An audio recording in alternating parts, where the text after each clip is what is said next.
Welcome to Madame Raven's. This way to the library. She's been expecting you.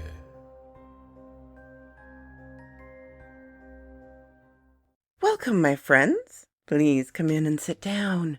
Make yourself comfortable. Have some tea and scones. And always remember to leave the comfy chair by the fire for Ermine Case, my Patreon supporter.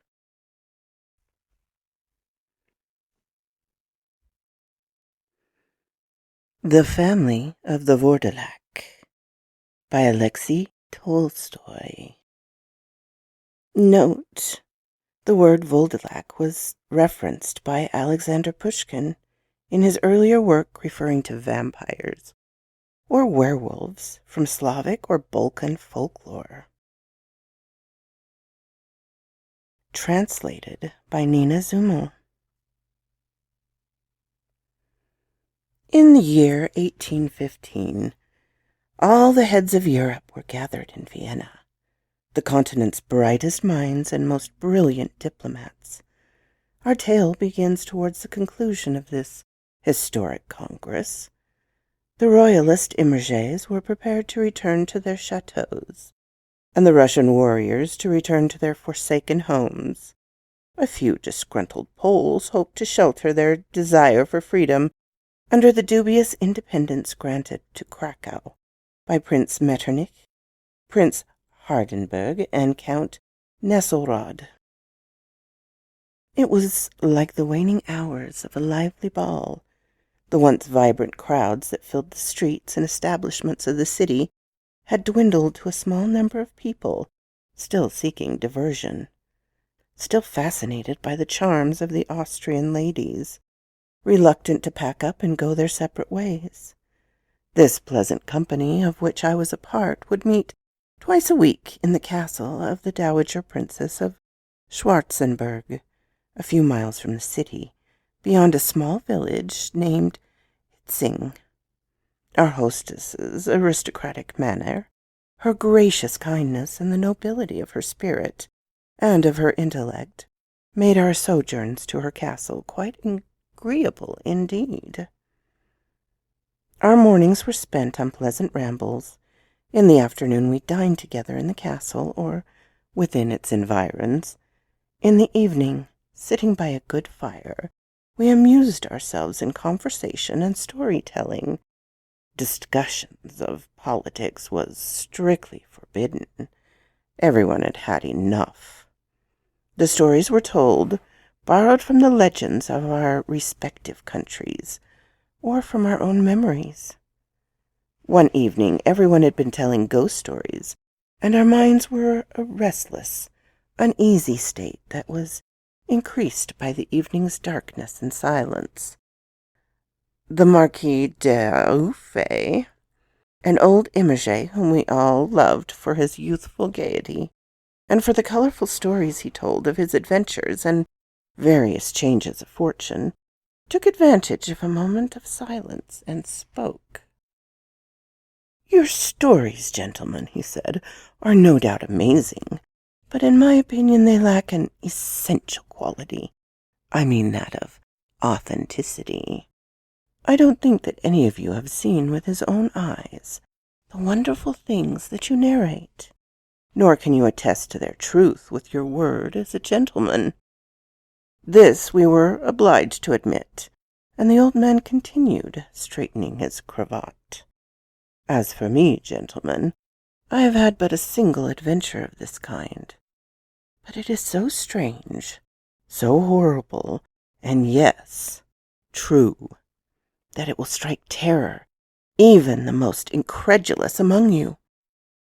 I was unfortunately both witness and actor, and though I normally don't like to remember it, I would be happy to tell you the story, if it pleases the ladies to allow me." The approval was unanimous. A few of us glanced nervously around the moonlit tiles of the parquet floor, and our circle grew closer to listen to the Marquis's tale. Marquis de Roof took a pinch of snuff, sniffed, and slowly began with these words. "First of all, mesdames, I beg your pardons if I mention the affairs of my heart more oft in the story than a man my age should, but the romance is an essential part of the narrative. Besides, old age has its moments of forgetfulness, and it's your fault, Miss Dams, that you are so beautiful, that I forget that I am no longer a young man. So, let me begin. In 1759, I was madly in love with the beautiful Duchess de Gramont. This passion, which seemed so deep and enduring at the time, gave me no rest, day or night, and the way that the Duchess played the coquette, as many beautiful women do, only added to my torment. Finally, in a moment of despair, I sought out and obtained a diplomatic mission to the Gospodar, Lord of Moldavia, who was in negotiations with Versailles over business that it would bore you to hear about. On the eve of my departure, I presented myself to the Duchess. She received me less teasingly than usual, and said to me with some emotion, "D'Urfé, you are committing a great folly, but I know you, and I know you'll never change your mind. So I ask you only one thing. Please accept this small cross as a token of my friendship, and carry it with you until you return. It is a family relic that we value highly." With a gallantry that was perhaps misplaced at such a moment, I kissed not the relic, but the charming hand that she gave me, and I passed the cross about my neck, and have worn it ever since. I won't bore you, mesdames, with the details of my trip, or with the observations of the Hungarians and Serbs, but those poor, brave, honest people. Even enslaved by the Turks, they never forgot their dignity or their former independence.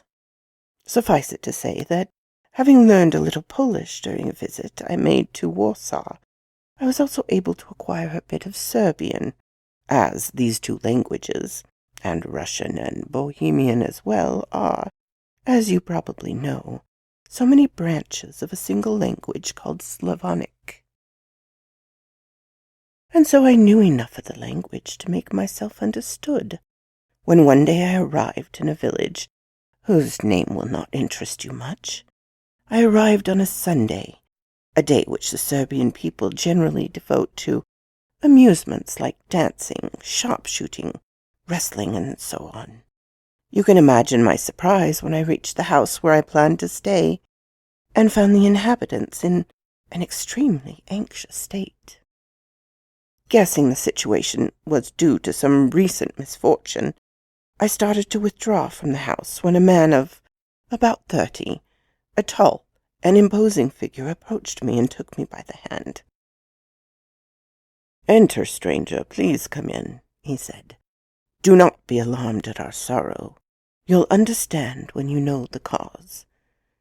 He then told me that, on rising one morning several days before, his elderly father, Gorcha, a restless and stubborn man, had taken from the wall a long Turkish musket. "Children," he said to his two sons, one named Dorta and the other Petar, "I'm going up to the mountains to join the brave men who are chasing this dog, Alibek." This was a Turkish robber who had been ravaging the countryside for some time. "Wait for me 10 days, and if I do not return by the 10th, have a mass said for my soul, because I'll be dead." Then old Gorcha added, in a deadly serious tone, "But, God forbid, if I come back after 10 days, for your own sakes, do not let me in. If this happens, I command that you forget that I was your father, no matter what I say or do, and impale my heart with an aspen stake, because I will be accursed Vouldalak, returning to suck your blood."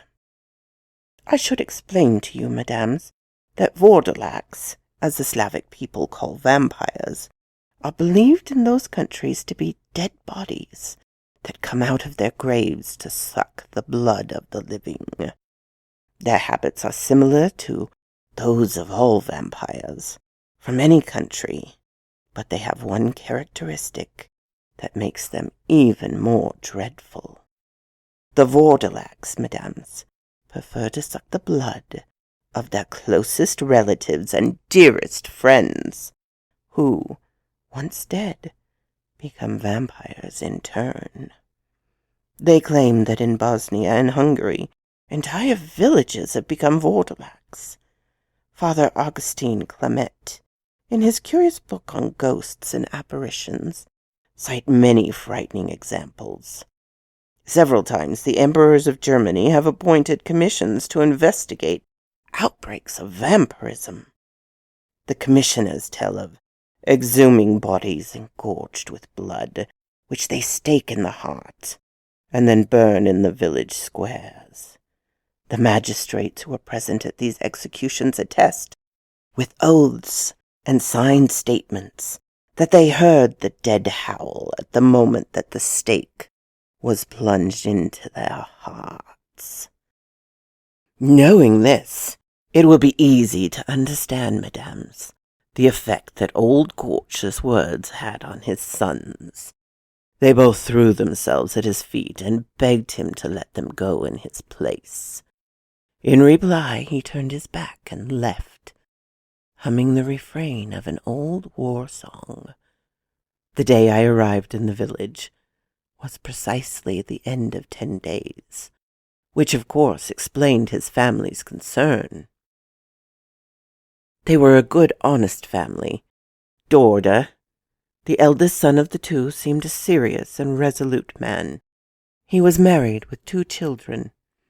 His brother Petar, a handsome young man of 18 years, had a face full of gentleness and courage, and was evidently the favorite of their younger sister, Sedenka, a classic Slavic beauty. I was struck not only by Sedenka's undeniable loveliness, but also a certain resemblance she had to the Duchess de Gramont. They both had a delicate line on their foreheads, a characteristic I've only noticed on these 2 women. This feature may not seem very appealing at first, but the more you notice it, the more irresistible it became.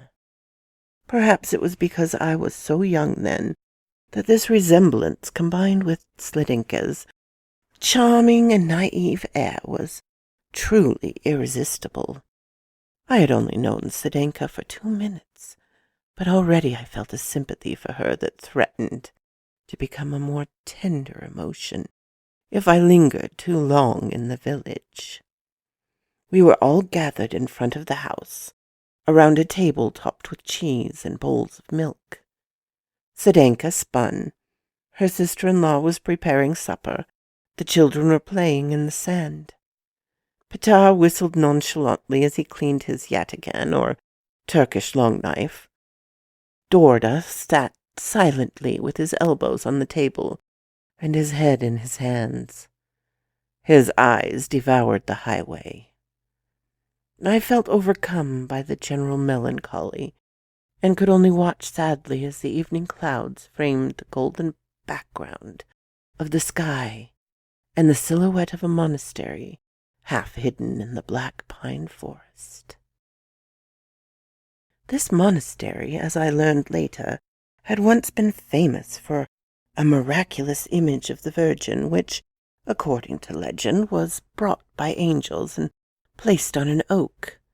But when the Turks invaded the country at the beginning of the last century, they slaughtered the monks and ransacked the monastery. All that was left were the walls and a chapel served by a mysterious hermit.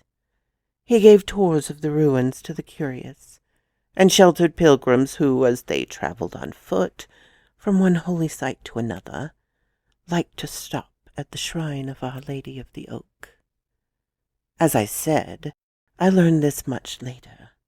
That night I had other things on my mind besides Serbian archaeology.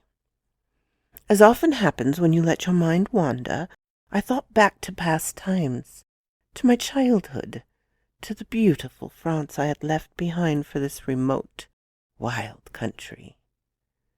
I thought of the Duchess de Gramont, and, why not admit it, I also thought of other ladies, contemporaries of your grandmother's, whose images, without my knowledge, had crept into my heart, following the image of the lovely Duchess. Soon I had forgotten my host and their worries. Suddenly Dorda broke the silence. "Woman," he asked his wife, "what time did the old man leave?" "At 8 o'clock," his wife answered. "I heard the monastery bell." "Good," said Dorda.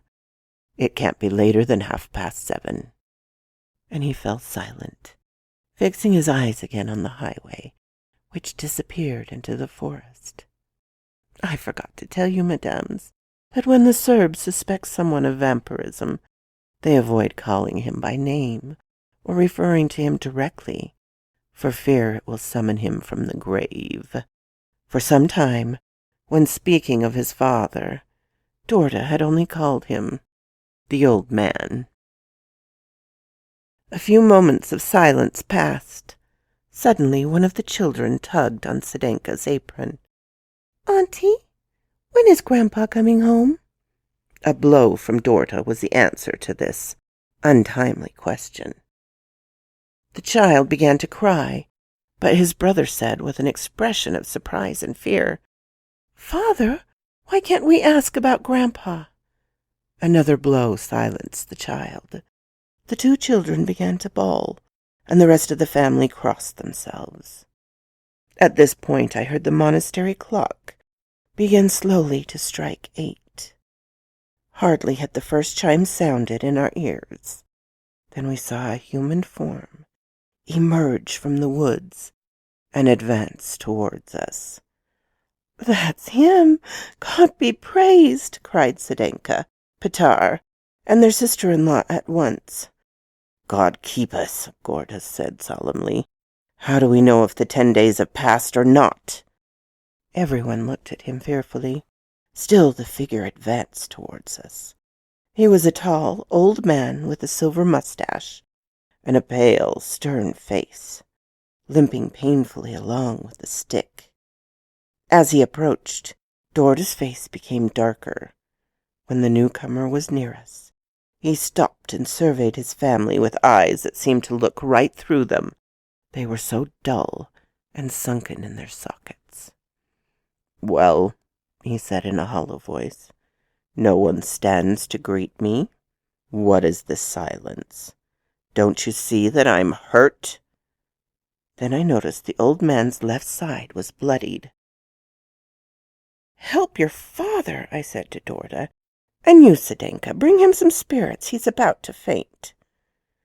"Father," Dorda said as he approached Gorcha, "show me your injury and I will try to help you."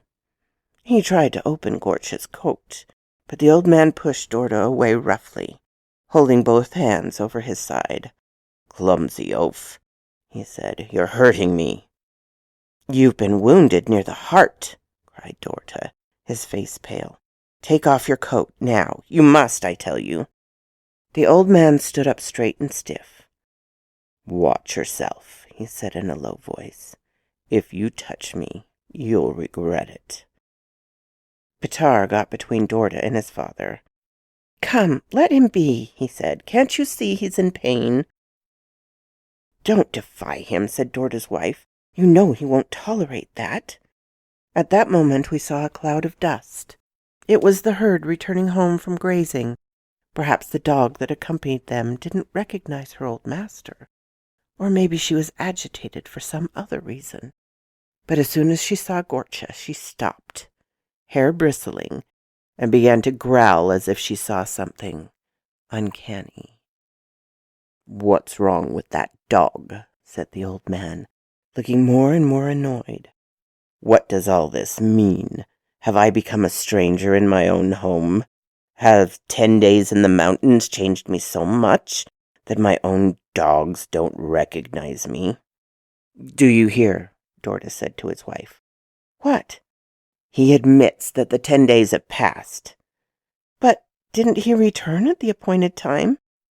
"Yes. Well, I know what has to be done." "The damned dog is still barking. Kill it!" cried Gorcha. "Well, did you hear me?" Dorda did not move, but Petar stood up with tears in his eyes, and seizing the musket from his father, he shot the dog, who fell, rolling in the dust. "She was my favorite dog," Petar whispered. "I don't know why Father wanted her killed." "Because that's what she deserved," said Gorcha. "It's getting cold. I want to go inside." While this was going on outside, Sedenka had prepared for the old man a drink, made from pears, honey, and raisins, but her father refused it in disgust.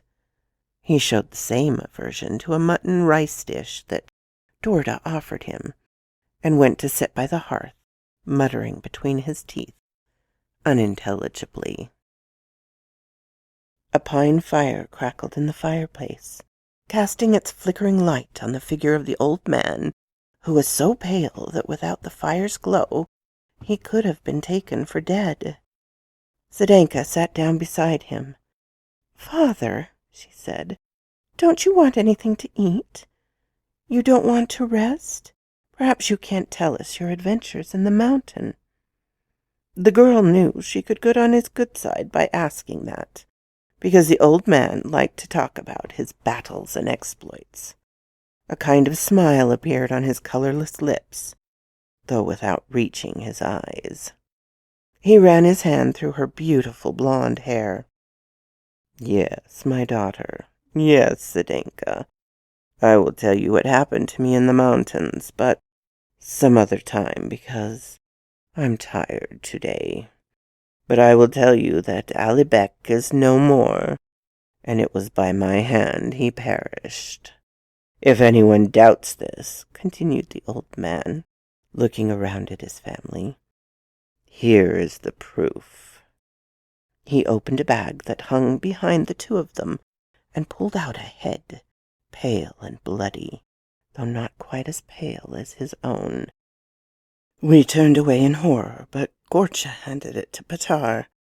"Here," he said, "hang it over the door so that everyone who passes will know that Alibek is dead, and the roads are purged of robbers. Except, of course, for the Sultan's Janissaries." Petar obeyed, picking up the head with revulsion. "Now I understand," he said. "The poor dog that I killed was upset because he smelled dead flesh." "Yes, she smelled dead flesh," replied Dorda gloomily. He slipped away without anyone noticing and now entered the house, holding in his hand an object that he placed in a corner, and which looked to me like a stake. "Dorda," his wife said in a low voice, "you don't intend, I hope—" "My brother," said his sister, "what are you planning to do? But no, you won't do anything, will you?" "Let me be," said Dorda. "I know what I have to do, and I don't do anything that isn't necessary." When night fell, the family went to bed. The part of the house where they slept was separate from my room by a very thin wall. I confess that what I observed that evening had affected my imagination. With the lights out, the full moon shone into the room through a small, low window close to my bed, casting a pale glow on the floor and wall, much as it does now, mesdames, in this room where we sit. I tried to sleep, but couldn't. I attributed my insomnia to the moonlight, and I looked for something to serve as a curtain over the window, but I found nothing. Then, hearing muffled voices behind the wall, I began to listen. "Go to bed, woman," said Dorta. "Petar and Sedenka, you too. Don't worry about anything. I'll keep watch." "No, Dorta," said his wife. "I should watch. You worked until late last night, and you must be tired. Besides, I have to watch our oldest. You know he's been ill since yesterday." "Be quiet and go to bed," said Dorta. "I'll keep watch for both of us." "But, brother," said Sedenka in her softest voice, "there's no need to watch. Father's already asleep. See how calm and peaceful he looks." "You don't know what you're talking about, either of you," said Dorta in a tone that brooked no argument. "I told you to go to bed and let me watch." There fell a profound silence. Soon I felt my eyelids droop and sleep overcame me. I thought I saw my door open slowly and old Gorcha appear on the threshold. It was very dark in that corner of the room. I couldn't really see him, but only suspected that the figure was his.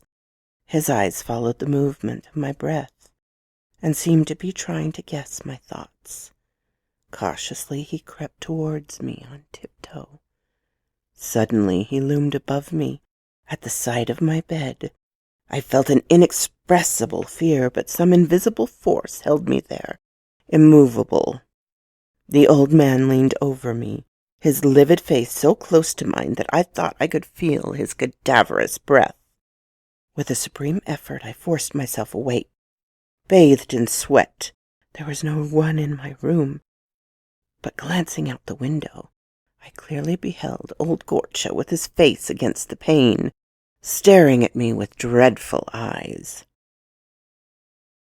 I had the strength to suppress a scream, and the presence of mind to lie calm, as if I had not seen anything. However, it seemed the old man only wanted to make sure that I was asleep, because he made no attempt to get in, but walked away from the window after scrutinizing me. I heard footsteps in the next room. Dorta was asleep, snoring to shake the walls. The child coughed at that moment, and I could make out Gorcha's voice. "You are not sleeping, little one?" he said. "No, Grandpa," said the child, "and I want to talk to you." "And what should we talk about?" "I want you to tell me how you fought the Turks. I want to go fight the Turks, too." "Yes, I thought so, child. I brought you a little yataghan that I'll give you tomorrow." "Oh, Grandpa, give it to me now." "But why, my little one? Did you not talk to me when it was daylight?" "Because Father wouldn't let me." "He's cautious, your father. So you want to have your little yataghan?" "Oh, yes, I would, but not here, in case Father wakes up." "But where then?" "If we go outside, I promise to be careful and not make any noise." I seemed to hear Gorcha chuckle as the child got out of bed. I did not believe in vampires, but my nightmare had frayed my nerves. Wanting nothing to reproach myself for later, I got up and slammed my fist against the wall between myself and the room where the others were. The noise should have been enough to wake the 7 sleepers, but I heard no response. I rushed for the door, determined to save the child, but I discovered it was closed and locked, and would not yield to my efforts to open it. As I tried in vain to escape, I could see the old man through my window, leaving with the boy in his arms. "Get up! Get up!" I shouted with all my strength, pounding on the wall, which shook with the force of my blows. Only then did Dorta wake. "Where's the old man?" he called. "Quickly!" I shouted at him. "He just took your son!" With a kick, Dorta burst open the front door, which, like mine, had been barred from the outside, and ran in the direction of the woods. I finally managed to wake up Pitar and Sedenka. We gathered in front of the house, and after a few minutes' wait, we saw Dorta return, carrying his son. He found the boy unconscious by the side of the road. The child soon recovered and seemed no worse for the experience. To our questions, he said his grandfather had done him no harm. They'd gone outside together to be more at ease. Once outside, he'd lost consciousness, without remembering how. As for Gorcha, he was gone. The rest of the night, as you might imagine, passed without sleep. The next day I learned that the Danube, which cut the main road a mile from the village, had begun to freeze over, which always happens in that region in the late fall and early spring. This prevented travel for a few days, and I had to delay my planned departure. Yet even if I could have left, curiosity, combined with a more powerful attraction, would have kept me there. The more I saw Sedenka, the more I loved her. I'm not one of those romantics, mesdames, who believes in the sudden and irresistible passion that we read about in novels. But I think there are cases where love blooms more quickly than usual. Sedenka so remarkably reminded me of the Duchess de Gramont, with the faint line traced on her forehead, the same line that, in France, had made me suicidal with longing. I'd fled Paris to escape her, and yet here she was again, in picturesque costume, and speaking a harmonious foreign tongue. It was this resemblance, together with the strangeness of my situation, and the mysteries that surrounded me, that kindled in me a desire, in other circumstances, would have been vague and fleeting. In the course of the day, I overheard Sedenka talking to her younger brother. "What do you think of all this?" she asked him. "Do you also suspect our father?" "I dare not suspect him," replied Petard, "especially since the boy said that he wasn't hurt. As for father's disappearance, you know that he never tells us of his comings and goings." "I know," Sedenka said, "but something must be done, because you know Dorda." "Yes, I know. It would be useless to try and talk him out of it. But if we hid the stake, he can't get another one because there's not a single aspen on this side of the mountains. Yes, let's hide the stake. But don't tell the children because they might tell Dorda. We'll keep it to ourselves." And they parted. Night came, still no news of old Gorcha. I lay awake, sprawled out on my bed, watching the moon shine brightly into my room. As sleep began to blur my thoughts, I suddenly felt, as if by instinct, the old man's approach. I opened my eyes and saw his ghastly face pressed against my window. This time I tried to get up, but it was impossible. It seemed as if all my limbs were paralyzed. After watching me carefully, the old man slipped away. I heard him go around the house and gently tap at the window of the room where Dorda and his wife slept.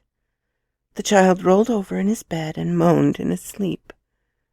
A few seconds of silence passed, and then I heard a knock at the window. The child moaned again and woke up. "Is that you, Grandpa?" he asked. "It's me," a low voice replied. "I've brought your little yacht again." "But I daren't go out. Father's forbidden me to." "You wouldn't need to go out. Just open the window so that you can come and kiss me."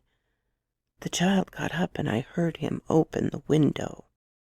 Calling upon all my energy to break my paralysis, I jumped out of bed and pounded on the wall.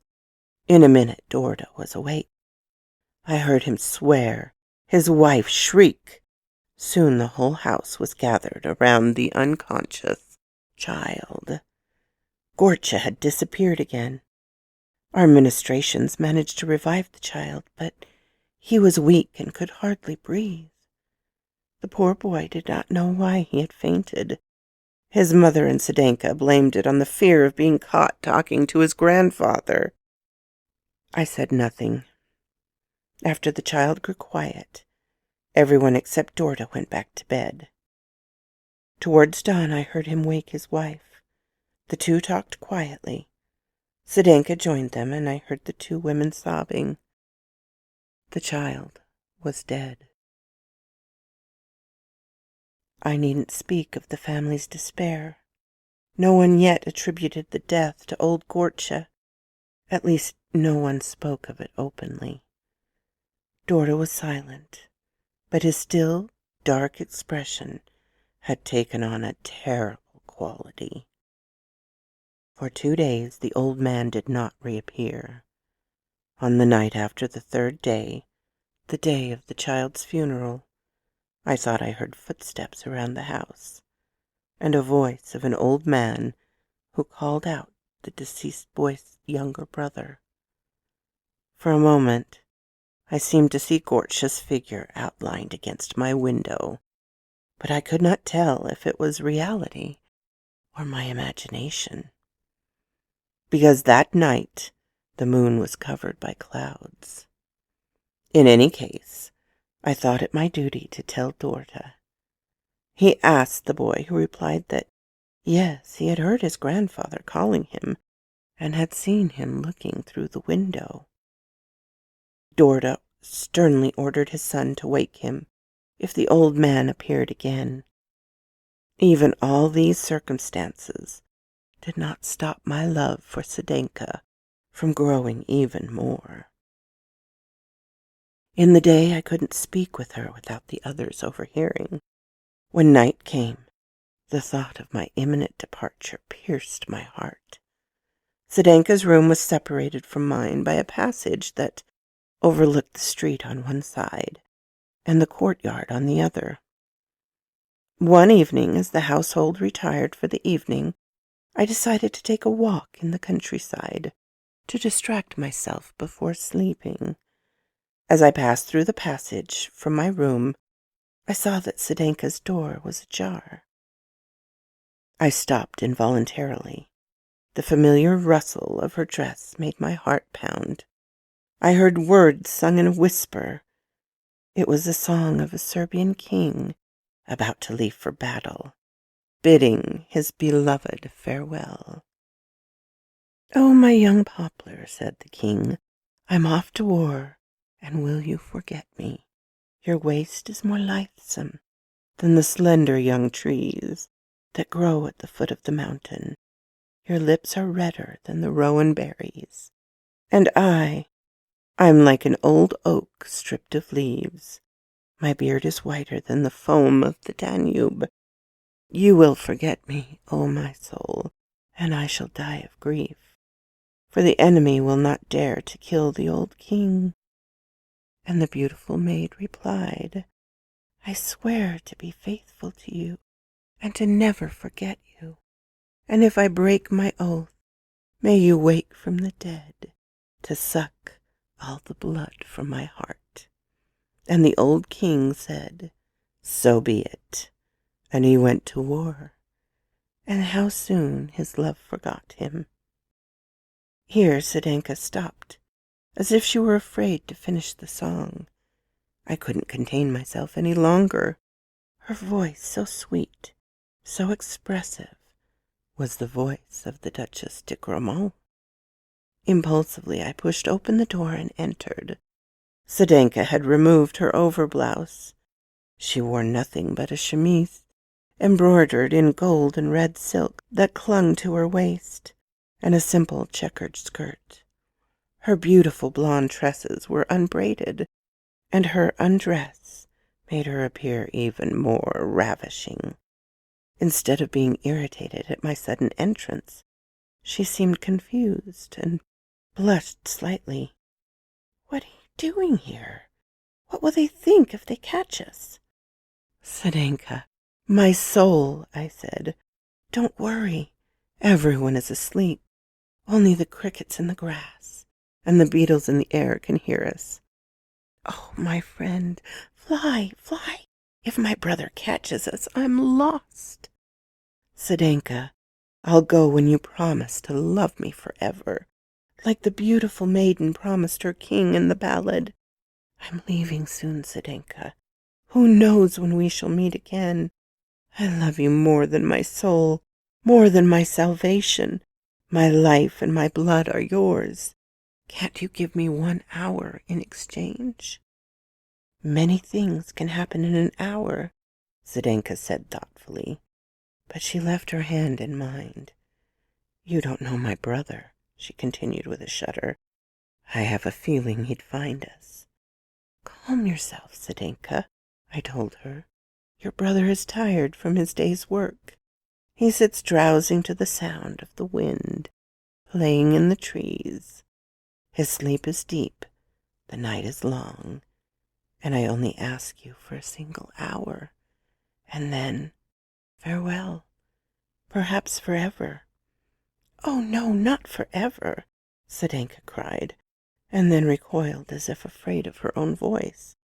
"Oh, Sedenka," I cried, "when I see you, when I hear you, I can't control myself. I obey a superior force. Forgive me, Sedenka." And like a fool, I pressed her to my heart. "Oh, you are not my friend," she said, breaking free of my arms and escaping deeper into her room. I don't know how to reply to her because I was confused by my audacity. Not that sometimes, on similar occasions, it hasn't worked for me, but despite my passion, I still had a sincere respect for Sedenka's innocence. In fact, I started to regale her with those dashing phrases that always worked well for me with beautiful ladies. But then, ashamed of myself, I stopped. The girl's simplicity kept her from understanding what I hinted at, though all of you ladies, as I see by your smiles, have easily guessed. So I stood there before her, unsure what to say, when suddenly I saw her flinch and stare at the window with a look of terror. I followed the direction of her eyes and distinctly saw the motionless figure of Gortscha watching us from outside. At that moment I felt a heavy hand on my shoulder. I turned. It was Dorda. "What are you doing here?" he asked. Rattled by his brusque question, I pointed to his father, peering in at us through the window. Gortscha disappeared as soon as Dorda saw him. "I heard the old man, and I came to warn your sister," I said. Dorda's stare bored through me as if he were reading the depths of my soul. He took me by the arm and led me to my room, then left without a word. The next day the family was gathered in front of the house, around a table laden with milk and cheese. "Where's the boy?" asked Dorda. "In the courtyard," said his mother, "playing his favorite game of fighting the Turks." Hardly had she uttered these words when, to our great surprise, we saw Gortscha's imposing form coming from the bottom of the woods and walking slowly towards us. He sat down at the table as he had done on the day I had arrived. "Father, welcome," murmured his daughter-in-law in a barely audible voice. "Welcome, father," repeated Sedenka and Petar quietly. "Father," Dorda said in a firm voice, though his face had lost its color, "we'd like you to say grace." The old man turned away, frowning. "Say grace this instant," repeated Dorda, "and make the sign of the cross, or by St. George—" Sedenka and her sister-in-law leaned towards the old man and begged him to say the prayers. "No, no, no," said the old man. "He has no right to order me, and if he insists, I shall curse him." Dorda got up and ran into the house. Soon he returned, with fury in his eyes. "Where is the steak?" he cried. "Where did you hide the steak?" Sedenka and Petar exchanged glances. "You dead thing," Dorda said to the old man. "What have you done to my eldest boy? Why did you kill my child? Give me back my son, you corpse!" And as he spoke, he became increasingly pale. His eyes blazed. The old man glared at him, motionless. "The steak! Where is the steak?" cried Dorda. "May all our misfortune fall on the head of whoever hid it!" At that moment we heard the merry laughter of the youngest child, and we saw him coming towards us, riding the big steak like a horse, and raising his little voice in the battle cry of the Serbs. Dorda's eyes lit up. He snatched the steak from the child and rushed towards his father. The creature screamed and ran in the direction of the woods, with a speed practically supernatural for his age. Dorta chased him through the fields, and soon we lost sight of them. The sun had set by the time Dorta came home, deathly pale, with his hair disheveled. As he sat by the fire, I seemed to hear his teeth chattering. No one dared question him. By the hour when the family was accustomed to retire for the evening, he seemed to recover his energy. Taking me aside, he said in the most natural way, "My dear sir, I have just seen the river. The ice has cleared. There is nothing to prevent your departure. There's no need," he added, glancing at Zdenka, "to say goodbye to my family. On their behalf, I wish you all the happiness in the world, and I hope that you also remember us fondly. Tomorrow at daybreak you will find your horse saddled and ready to follow your lead. Farewell, and remember your host sometimes, and forgive him if your stay here has not been as trouble-free as he would have liked." At that moment the hard lines of Dorta's face took on an almost cordial expression. He escorted me to my room and shook my hand one last time. Then he shivered and his teeth chattered as if from the cold. Left alone, I was too preoccupied to sleep, as you can imagine. I had loved many women in my life. I had experienced tenderness and spite and jealousy, but never, not even when leaving the Duchesse de Gramont, had I felt the intense sadness that tore my heart at that moment. Before the sun had appeared, I put on my traveling clothes, hoping for one last conversation with Zdenka. But Dorta was waiting for me in the hallway. Any chance to say farewell to her was gone. I jumped on my horse and rode away, promising myself I would return to the village on my way back from Jassy. My anticipation for the future, as distant as it was, gradually drove away my worries. I imagined my return with satisfaction, picturing all the details of a future meeting with Zdenka. Suddenly my horse started, almost throwing me out of the saddle. The beast stopped short. Its forelegs braced and snorted in alarm, as if danger were nearby. Looking around, I saw a wolf about 100 paces in front of me, digging in the earth. Hearing me, it fled. Spurring my horse forward to the spot that the wolf had abandoned, I saw a fresh grave. I thought I could distinguish the tip of a stake, protruding a few inches above the earth that the wolf had disturbed. I didn't stay to make sure, but quickly rode away. Here the Marquis paused and took a pinch of snuff. "Is that all?" asked the ladies. "Unfortunately, no," replied Marquis de Relf.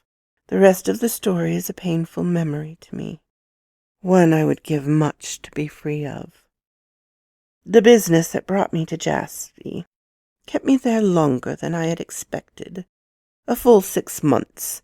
What can I say? It is a sad truth to admit, but a truth nonetheless, that there are few lasting emotions on this earth. The success of my negotiations, the encouragement I received from the cabinet of Versailles, in word, all the unpleasant politics that have annoyed us so much of late, in all of this my memory of Zdenka soon began to fade. And then there was the wife of the Gospodar, a very beautiful woman who speaks our language perfectly, and who had honored me on my arrival by singling me out from all the other young foreigners who were staying in Jassy. As steeped as I am in the principles of French gallantry, my Gaelic blood would have revolted at the idea of repaying the kindness she showed me with ingratitude. So I responded obligingly to her advances, and, to put myself in a position to advance the interests and rights of France, I devoted myself to her as attentively as if I were the Gospodar himself. When I was recalled to France, I took the same route back that had led me to Jassy. I was not thinking of Sedenka or her family when, one night, riding through the countryside, I heard a church bell strike 8. The sound seemed familiar, and my guide told me there was a monastery nearby. I asked him the name, and he told me that it was the Virgin of the Oak. I urged my horse on, and soon we were knocking at the door of the monastery. The hermit opened the door and led us to the guest house. It was so full of pilgrims that I had no urge to spend the night there, so I asked if I could find a house in the village. "You can find more than one," the hermit replied with a deep sigh. "Thanks to that infidel Gorcha, there's no shortage of empty houses." "What does that mean?" I demanded of him. "Is Gorcha still alive?" "No. He's well and truly buried with a stake through his heart. But he sucked the blood of Dorta's son. The child came back one night crying at the door, saying he was cold and wanted to come in.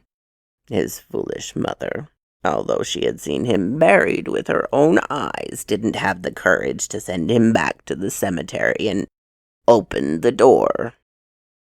The boy threw himself on her and drained her blood until she died.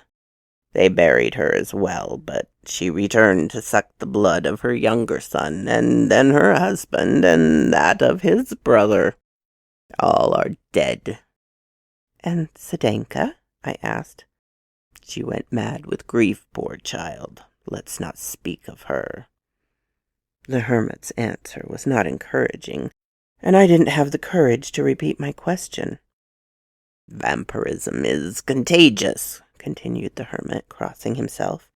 "Many families in the village have been affected.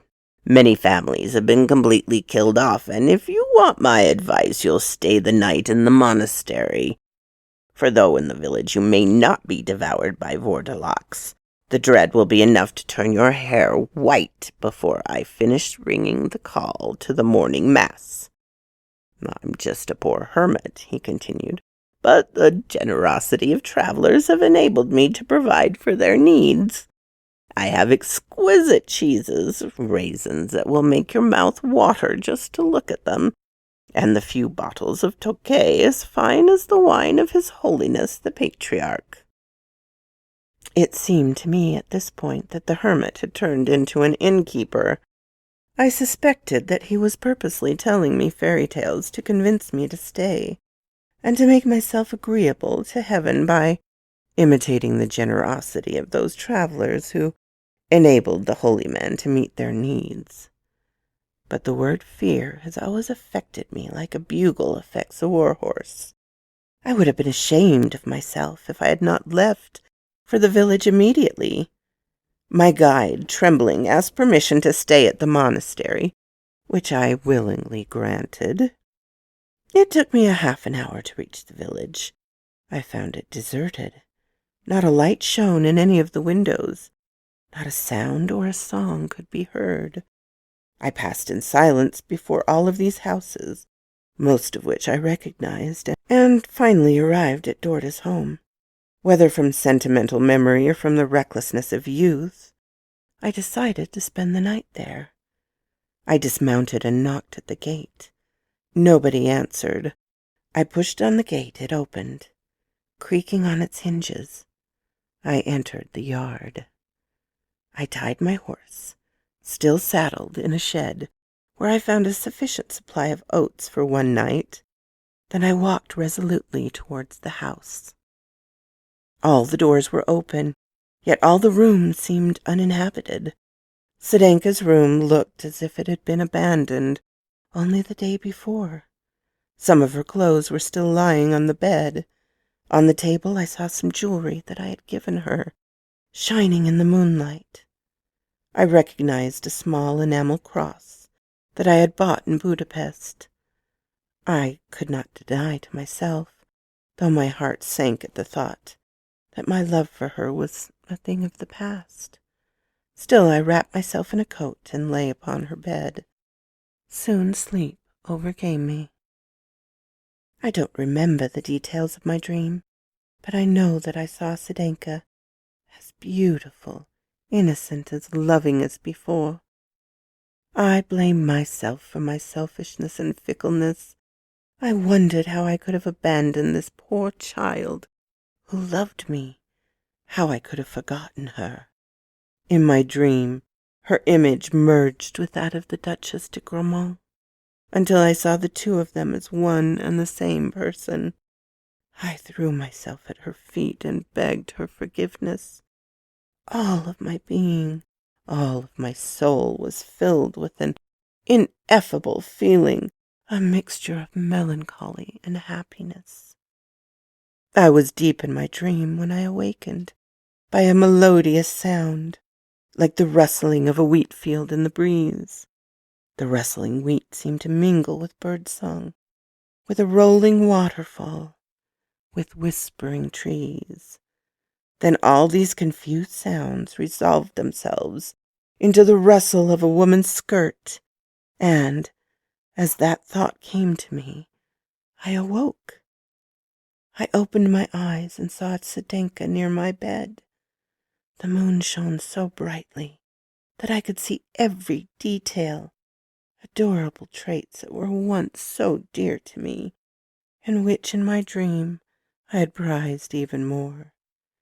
Sedenka seemed more beautiful and alluring than I remembered.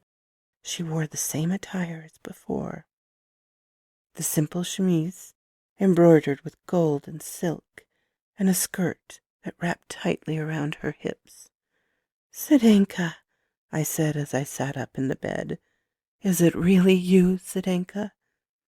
"It is me," she replied, in a soft, sad voice. "It is your Sedenka whom you've forgotten. Oh, why didn't you come sooner? It's too late now. You must go. A moment longer and you're lost. Farewell, my friend. Goodbye forever." "Sedenka," I said, "so much has happened. I've been told of your tragedies. Come, let's talk together. Let me comfort you." "Oh, my friend," she said, "don't believe everything they say about us. But go as quickly as possible, because if you stay here, your doom is certain." "But, Sedenka, what danger threatens me? Can't you give me an hour, just 1 hour, to spend with me?" Sedenka started, and a strange change came over her features. "Yes," she said, "an hour, just like when I sang the ballad of the old king, and you walked into this room. Is that what you mean? Oh, yes, I will give you an hour, but no," she said, recovering herself. Go away, go, why don't you go? I tell you, run away, flee while you can." A wild energy animated her features. I didn't understand the reason for her words to me, but she was so beautiful that I decided to stay in spite of what she said. Finally, yielding to my entreaties, she sat down next to me, recalling old times and blushingly telling me that she had loved me from the day I arrived. Gradually, though, I noticed a change in her. Her former reserve had given way to a strange recklessness. Her eyes, once so shy, were now rather bold. At last I realized with surprise that her manner towards me was far from ladylike modesty of the past. Is it possible, I thought, that Sedenka was not the pure, innocent girl she seemed to be 6 months ago? Had she only worn that guise because she was afraid of her brother? Could I have been so grossly deceived? But then why did she beg me to go? Was this just more subtle form of coquetry? I wondered, but it didn't matter. If Zdenka wasn't the Diana that I thought she was, well, I would compare her to another goddess. One no less charming, thank God, and I prefer the role of Adonis to Axion. If these classical references seem old-fashioned, mesdames, please remember that what I have the honor to tell you happened in the year of our Lord, 1758. Mythology was then all the rage, and I pride myself on being with the times.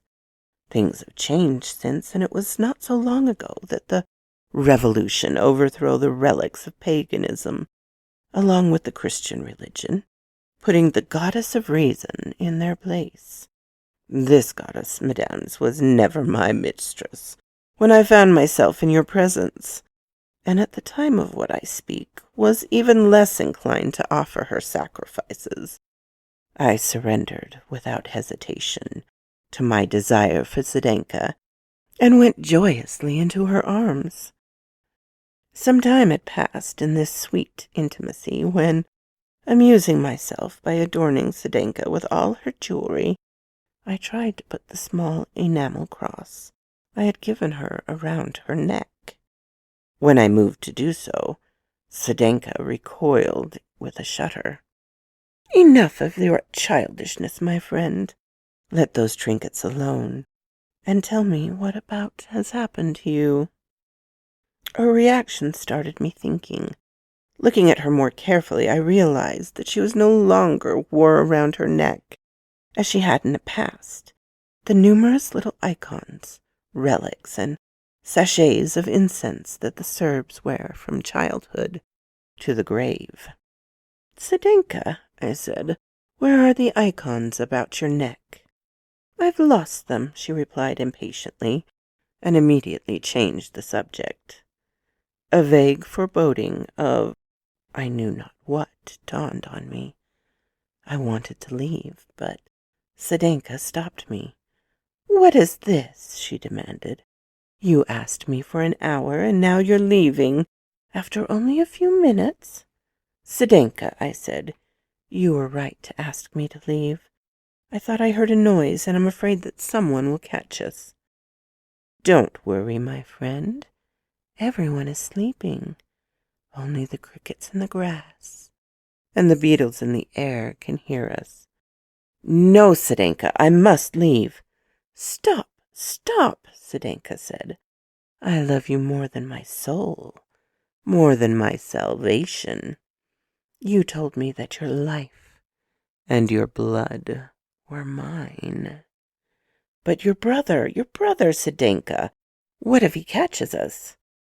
"Calm yourself, my soul. My brother is drowsing to the sound of the wind playing in the trees.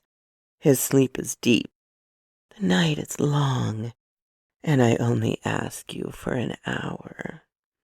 As she said that, Zdenka looked so beautiful that the vague terror that had been agitating me began to give way to my desire to stay with her. A mixture of fear and indescribable pleasure filled my whole being. As I faltered, Zdenka's manner became even more tender. I gave in, promising myself all the while to be on my guard. But, as I said earlier, I've never been good at doing things by halves, and when Zdenka, noticing my reserve, suggested we chase away the chill of the evening with a few generous glasses of wine that she told me she had gotten from the good hermit, I accepted her offer with an eagerness that made her smile. The wine had its effect. By the second glass, the bad feeling I had over the cross and the missing icons had vanished completely. Zdenka, half-dressed and with her hair unbraided and her jewelry glittering in the moonlight, seemed irresistible. Unable to contain myself, I took her into my arms. And then, mesdames, there occurred one of those mysterious miracles that I cannot explain, but whose existence my experience have forced me to believe in, as much as I hate to admit it. The force with which I embraced Zdenka drove the point of the cross I was wearing, the one that the Duchess de Gramont had given me, into my chest. The sharp pain went through me like a bolt of lightning. I looked at Zdenka and saw that her features, though still beautiful, were as stiff as death, that her eyes seemed not to see me, and that her smile was convulsed like the grin of a corpse. At the same time I noticed in the room a nauseating stench, like that of a poorly sealed crypt. The awful truth stood before me in all its ugliness, and I remembered too late the hermit's warning. I realized, too, how precarious my position was. Everything depended on my courage and composure. I turned away from Zdenka to conceal the horror on my face. My eyes fell on the window, and I saw the infamous Gorcha, leaning on a bloodied stake and staring at me with the eyes of a hyena. At the other end of the window, I saw Dorcha's pale face, bearing at that moment a frightening resemblance to his father. Both of them were watching my movements, and I had no doubt that they would attack me if I made the slightest attempt to escape. I pretended not to see them, and making a violent effort, I continued, yes, mesdames, I continued to caress Zdenka, just as I had before my terrible discovery. Meanwhile, I anxiously planned my escape. I noticed that Gorcha and Dorda exchanged impatient glances with Zdenka. From outside, I heard the voice of a woman and the cries of children, frightful howls like those of wild cats. It's time to go, I thought, and the sooner the better. I said to Zdenka, in a voice loud enough for her hideous kin to hear, I am quite tired, my child. I'd like to lie down and sleep for a few hours. But first I should make sure that my horse has been fed. Stay here and wait for me. I kissed her cold, pale lips and went out. In the shed I found my horse agitated and covered with foam. He had not touched his oats, but his neighing as he saw me coming made me afraid that he might give me away. Luckily the vampires had heard my conversation with Zdenka and weren't alarmed. I checked that the gate was open, sprang into the saddle, and dug my spurs into the flanks of my horse. As I passed out the gate, I had time to see the large band gather around the house, with their faces pressed against the windows. The suddenness of my exit must have kept them from noticing right away, because for some time all I could hear in the silence of the night was the steady gallop of my horse. I was congratulating myself on my escape when I heard a sound behind me, like a storm beating against the mountains. 1,000 confused voices shouted, screamed, and seemed to argue with each other. Then everything fell silent, all at once, and I heard a trampling behind me, like a troop of infantry approaching at a run. I urged my mount on, my spurs tearing into his flank. My heart beat, and I burned as if with fever, desperately trying to keep my presence of mind. Behind me I heard a voice call out, Stop! Stop, my friend! I love you more than my soul. I love you more than my salvation. Stop! Stop! Your blood is mine!" At the same time, a cold breath brushed my ears, and I felt Zdenka throw herself onto my horse behind me. "My heart," she said to me, "my soul, when I see you, when I hear you, I can't control myself. I obey a superior force. Forgive me, my friend, forgive me." And wrapping her arms around me, she tried to pull me to her and bite me in the throat. A terrible struggle ensued between us. Finally, I managed to grab Sedenka by her braids in one hand, with my other arm around her waist. Bracing myself on my stirrups, I threw her down. Immediately my strength left me, and delirium seized me. 1,000 insane, terrible, grimacing images pursued me. First Dorda and his brother Petar skimmed the road and tried to bar my way. They failed, and rejoicing, I turned and saw old Gorcha hurtling down the road, using his stake like the Tyrolean mountaineers use poles to propel themselves across chasms. Him, too, I left in the dust. Then his daughter-in-law, who dragged her children after her, threw one of her boys onto the point of his stake, using the stake as a throwing stick. Gorcha flung the child at me with all his strength. I avoided getting hit, but with true bulldog-like instinct, the little toad clamped his jaws onto the neck of my horse. I pulled him off with difficulty. The other boy was hurled at me the same way, but fell beyond the horse and was crushed under its hooves. I don't remember anything else, or how I survived, but when I came to, it was broad daylight, and I found myself lying on the road next to my dying steed. And so ended, mesdames, a love affair that should have cured me forever of the desire for romance. Some of the contemporaries of your grandmother could tell you whether I was any wiser in the future. Still, I shudder to think that if I had succumbed to my enemies, I would have become a vampire as well. But heaven did not allow that to happen. Far from thirsting for your blood, mesdames, I ask nothing better than that. Old that I am, I should still shed mine in your defense. So quoth this raven. My darlings, this lovely old Gothic tale certainly would make a splendid Hammer horror movie, don't you think? And our dear Marquis was quite the player.